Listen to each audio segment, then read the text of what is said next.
have Rosie on the line. Can you hear me, Rosie? No? Can you hear me, Rosie? I can hear you, Margo. Yeah. I can hear you. Delighted to have you with us today. And this is our very own Rosie Patton. As I said hello to Rosie Porter, whoever she is and wherever I'm sure she's delighted. I'm sure Rosie Porter's delighted. She's getting so much of a shout out this morning. But as I say, Rosie, what's the crack? What's happening in your world at the moment?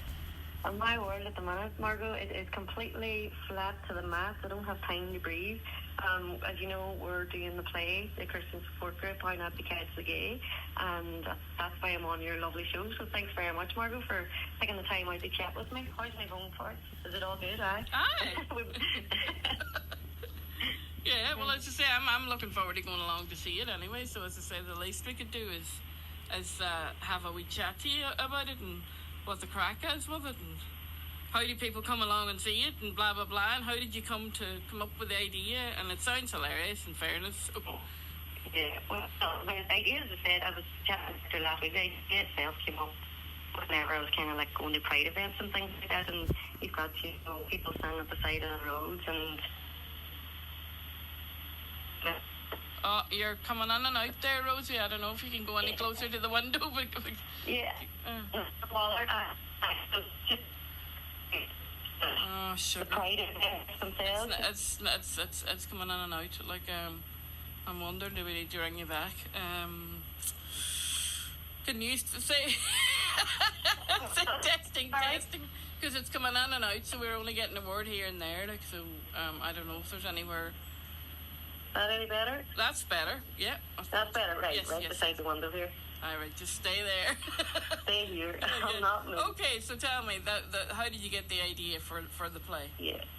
So, as I say, just going to like pride events and people just standing at the side of the road with maybe less colourful banners than the people who were attending the pride events, and not so encouraging words, or not so welcoming and nice compared to the pride events themselves. So just thought I would maybe take the two sides of maybe the Christian side and maybe, the queer side, and make a play that brings everybody together in a neutral kind of way, and nobody in isolation, bringing everyone to kind of enjoy theatre, but also kind of learn from each other. So you might get something from the Christians learning something about the queer side learning something about, the Christian side. So it's about just maybe getting people to open their minds a wee bit and think holistically, and not just on your own views and interpretation of what somebody should be.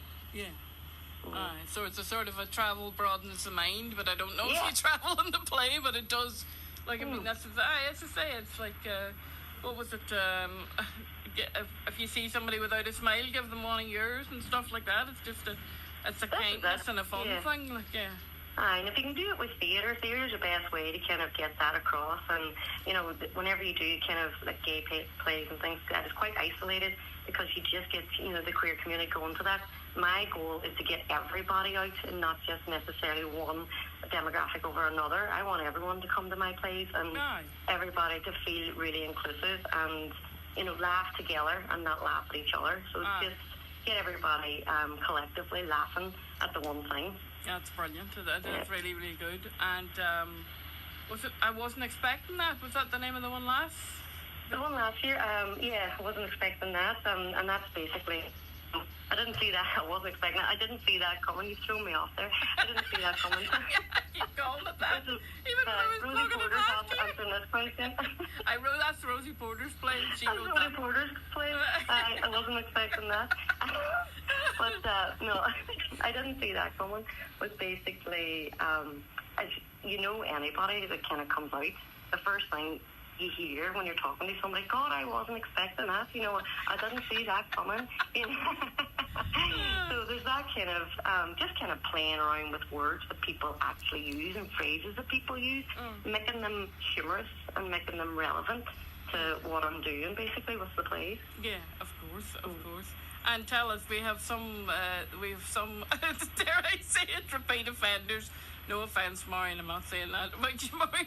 But no, you've got some of the great cast from last year's plays back again this year too. Oh, fantastic cast! Like, you know, Maureen Wilkinson, Mo is like, she's legendary in the town, and then, you know, we've got a couple of new ones. We've got Shelby Devine, we've got Catherine Brown, we've got Neve Cannon, we've got Conor Doherty, and we've got Claire, and all the guys there. The three of them are pretty new, but not new to the theatre. Like, whenever you come, you're going to be absolutely blown away by the talent.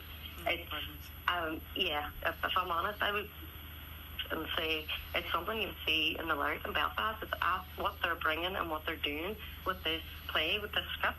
They're making it their own. I may have written it, but they are telling the story. It's absolutely phenomenal, and that's me not being biased, because they are an absolutely brilliant cast, and I've been very lucky to get them. I know. It sounds fantastic. But in saying that, is it different for you this year? Because you directed last year, didn't you? Yeah. I directed the first play, and then quickly realised that people listen to Brian Hassan better than me. So I got Brian Hassan on board, and Brian is an absolute amazing addition to the team. Like, he's always there anyway. He's like my right hand man. I can't really do anything without Brian, if I'm honest. But Brian now is on, and Brian is taking this in a direction, and he's getting all those little bits that maybe I or somebody else wouldn't get out of the guys, and it's brilliant. It is absolutely fantastic. I'm loving it. I'm going to rehearsals every night. You know, I'm doing like the media side of things, and I'm doing all the communications, you know, with the theatre down in Dublin and that. But in regards to everything else, it's the guys and Brian. Oh, that's class. Like, I mean, that's what I was saying. Hopefully it's given you a chance to enjoy it more now as well, because you're there every night, and because you're not under the like you know, the directing's not easy. Well, this is the thing. We kind of do things quite. Brian has a great way of working with people collaboratively. Like, if the guys have an idea, we chat it out. And if I have an idea, say, because you're seeing your writing kind of unfold in front of you, you don't really know how it's going to sound.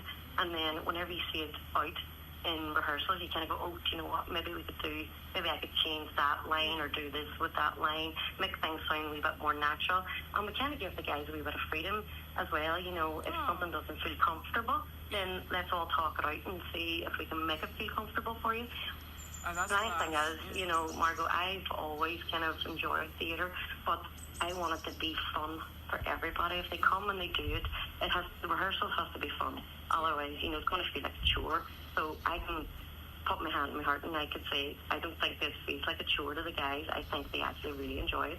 And everybody needs a laugh, in fairness, whatever way your orientation is, be you LGBTI plus whatever or ally, everybody needs a laugh. I mean, and that's this is it. And you're going to get an inclusive laugh with this. As I say, this is not just for one demographic. This is for everybody.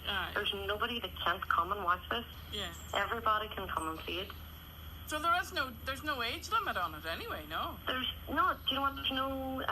There's nothing bad in it. There's nothing like it. As Ollie Green, who's producing it down Studio 2, Ollie has said he's had a lot of phone calls in, people asking what's the age range on it, and he's just said he's read it obviously, and he's proofed it, and he's telling people, look, your kids are going to see worse on YouTube. So if you're letting your kids watch YouTube, you can let them watch this play. Exactly. So that's what he's come back to them and saying. Oh, that's brilliant. I'm delighted that it's so open and everybody's able to come if they can. Yeah. And if you get people younger, you kind of get that wee younger mind, kind of a little bit more open whenever they are exposed to something a little bit younger, but in a sensitive way. This play is done really sensitively. That's why anybody can come and see it. But if you're exposed to something quite a topic like this quite young, it kind of opens your mind a little bit, to maybe your peers and people around you. Yeah. I mean, like it's well, things are changing, but I always think it's kind of sad that we still have to, sort of compartmentalize a way a person lives their life, but not so much as it used to be. But I mean, but this is also encouraging understanding and friendship and just to see how we're all the same, and we all bleed, and we're all human, and that's that's at the end of the day, it's like when you forget that's when you're going down a difficult road. But anyway, that's it, and that's probably one of the main outliers of the play is we're taking it from a human side. Everything that's been said, it's from a human side. If you take out religion, you take out, sexuality, we're coming at this from a humanity side. You should be just respectful to everybody and anybody, whatever path they pick in life. Yeah, exactly. Yeah. And you've been accepted into the Gay Theatre Festival in Dublin again. This is your second time. Second time, and thanks to you, Margo. We heard, I didn't know nothing about it until you had mentioned it to me a couple of years ago. It's a beautiful big festival in Dublin as well. It's absolutely massive. Rocking. And it's actually grown bigger than the Fringe Festival in Glasgow, in Liverpool, or Scotland. It's I heard Brian Merriman on there last week, and it's actually grown by 70%, whereas other kind of fringes and things aren't growing at that rate. So it's great to be a part of something at an international level and be welcomed down.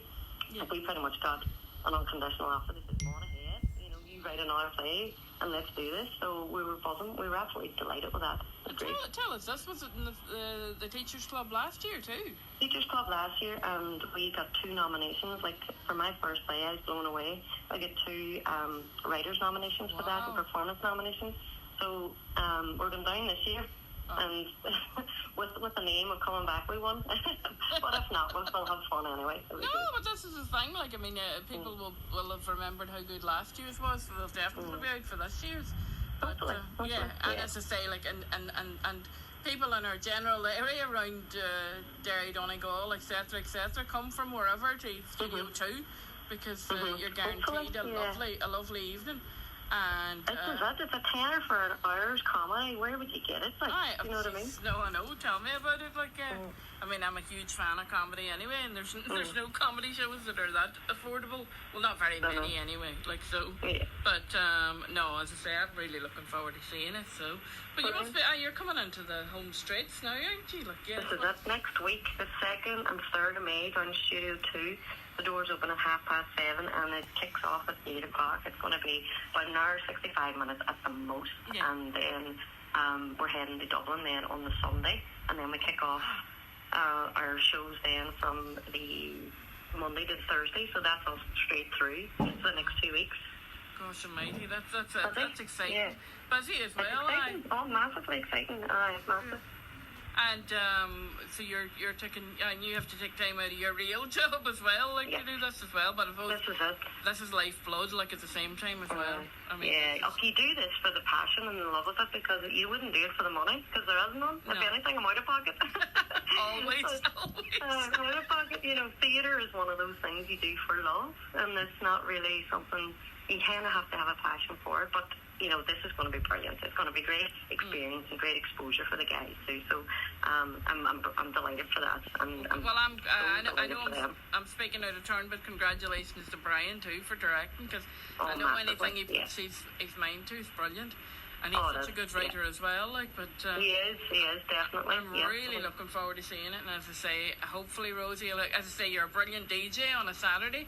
But like, there's more to you than this. But as I say, if that's what you said. So the doors are at 7:30, and it's Studio 2, and that's out in, where is that again? Skeg. It's out in Skeg Industrial Park. And Skeg Industrial Park. If you look for, everybody's bought a bit of a cake out of U-turn or U-bake, so it's out around there. God, I didn't Anybody who's ever had a birthday cake in Derry, it's out around that bakery. I need one for my wee darling's her birthday today. So. There you go, nip down. Happy birthday. Okay, well, so we'll see you next week then.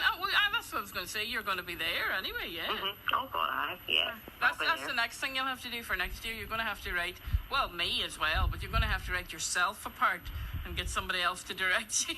Margo, no. Something I don't do is get up on stage. Bad enough I have to say thank you to everybody at the end. Not that I won't, because I want to, but the nerves is jumping out of me. I'm grand behind the radio, but getting up in front of people, nah, you're all right. Oh, jeez. I think you'd be well able for it. Well, hello, the old thespian here says don't forget me, so Never, never, Margo. Okay, well, thank you so much for talking. Margo, can I just say thank you as well? We had a donation from the Dairy Credit Union. They have been massively supportive over the last 2 years. So thank you to that. And my brother-in-law, Kevin Houston, has actually made a big donation too recently. So I just want to say a personal thank you to those two. Yes, so thank you so much. And a thank you to everybody who has now bought a ticket.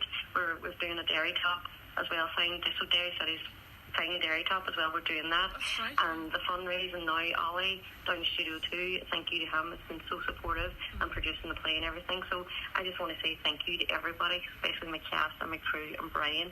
And I definitely can't wait to see everybody there. And I know you're going to laugh. If you don't laugh, I'll give you your money back. You might have to hunt me down for it, but I'll give it back to you. Well, after all the festivals and things are over. No, but nobody will be looking for their money back, and you can bring it to me as well if that's the way you think. But in saying that, no, if you go out for the night, you'll have a great night. I know you will, because I'm really looking forward to it. I always a powerhouse, and thank God for him, because as I say, with the loss of another theatre in the town, it's so sad. Yeah. It is so sad, and it's a beautiful theatre, the Waterside. Well, there you go. But as I say, and where would we be without the credit union? I'll tell you, I wouldn't have had any holidays anyway if it wasn't for them. And good on your brother-in-law as well. But what I was going to say, well, thank you so much, Rosie Patton. And the play is called the Christian Support Group, or How Not to Catch the Gay. So, and good luck to Rosie Porter with her play. Sure, she's got a brilliant one. She's probably got brilliant songs as well. I bet you she's nowhere near as funny, so. I'll tell you. Okay. Margo, thank you so much. Take care of yourself, Rosie. Take care. Bye-bye. Bye.